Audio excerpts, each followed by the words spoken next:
Monsieur le maire, bienvenue dans C'est-à-dire. La récente annonce de fermeture de 17 classes à Gennevilliers a suscité une vive mobilisation. Alors, parents d'élèves, enseignants et collectifs expriment leurs inquiétudes face à ces décisions. Ce chiffre est énorme. Comment est-ce qu'il est justifié? Bon, personne ne le justifie, hein, l'académie le justifie sur la baisse d'effectifs, mais on n'a pas les chiffres.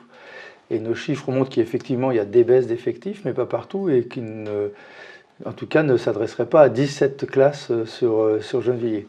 Et donc c'est pour ça que nous soutenons complètement les parents et les enseignants qui se battent contre ces suppressions de classes, d'autant que s'il devait y en avoir, on aimerait bien en récupérer en remplaçant, parce que là, il y a deux problèmes, c'est d'avoir des maîtres devant chaque classe.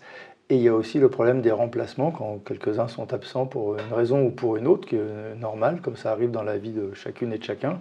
Mais il nous faudrait des remplaçants qui tiennent dans la durée, et ce n'est pas le cas aujourd'hui.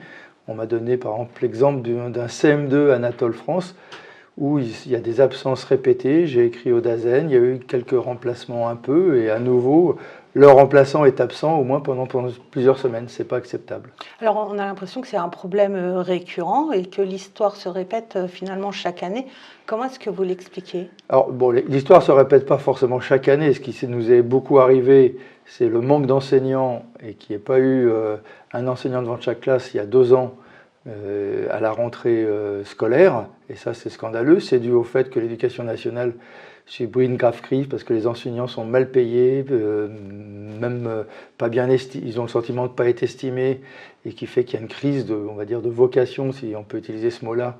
En tout cas, il y a moins en moins de monde qui se présente au concours, ce qui laisse d'ailleurs cette année encore présager des difficultés pour les années suivantes.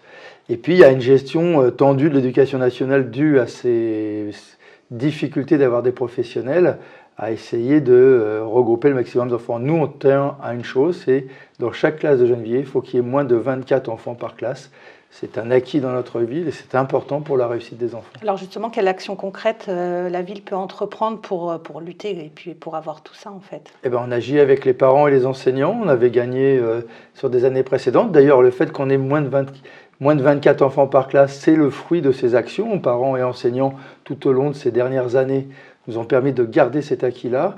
Et donc, on agit avec eux, on écrit au DAZEN, on écrit à la ministre, on demande des rendez-vous, on fait des manifestations, on soutient sans réserve les actions mises en place. C'est un moyen de faire pression, de créer un rapport de force pour obtenir satisfaction. Alors, sur les 17 fermetures de classes, des réponses déjà de l'éducation nationale? Aucune réponse. La réponse, c'est on va voir en juin. Bon, j'espère qu'en juin, ils réviseront la situation parce que si c'est le système préconisé d'attendre septembre et de compter les enfants, c'est quand même des bouleversements assez importants et qui ne présagent pas d'une bonne qualité de rentrée. Le collectif de parents et d'enseignants met en avant les écoles en réseau d'éducation prioritaire qui semblent être les plus affectées. Qu'est-ce que vous répondez à ces préoccupations? Ils ont raison et d'ailleurs on demande à ce qu'il y ait les élèves, les enseignants dans le réseau et qu'on ne monte pas le nombre d'enfants par classe dans le réseau prioritaire.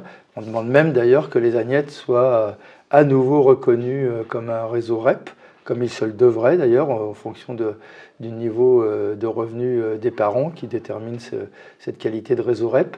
Et c'est une demande que l'on a. Jusqu'ici, tous les ministres nous disent qu'ils sont d'accord, mais aucun passe aux actes. Je l'ai déjà dit une fois ici. Madame Borne, Première ministre, était d'accord. Madame Borne, ministre de l'Éducation nationale, ne le met pas en place. Ce n'est pas acceptable. J'ai un rendez-vous vendredi avec l'ensemble des ministres et le Premier ministre dans le cadre du Conseil interministériel de la ville à Montpellier. J'y vais exactement pour cela, pour réclamer des moyens pour nos écoles, mais aussi des moyens pour la politique de la ville. Est-ce que c'est le cas aussi pour d'autres villes ou est-ce que c'est Gennevilliers qui est le plus touché? Non, c'est nationalement qu'il y a un manque d'enseignants, je vous l'ai dit tout à l'heure, il n'y a pas assez de personnes qui se présentent au concours. Et donc nationalement, on subit des difficultés. Dans les villes des Hauts-de-Seine, c'est aussi le même problème. Et c'est un problème sur lequel il faut agir. Et donc, on s'en sortira que par une réforme importante de l'éducation nationale, en améliorant les salaires, en améliorant les conditions d'enseignement. C'est, à mon avis, incontournable si on veut sortir de cette crise. On arrête là, on se retrouve la semaine prochaine dans C'est-à-dire.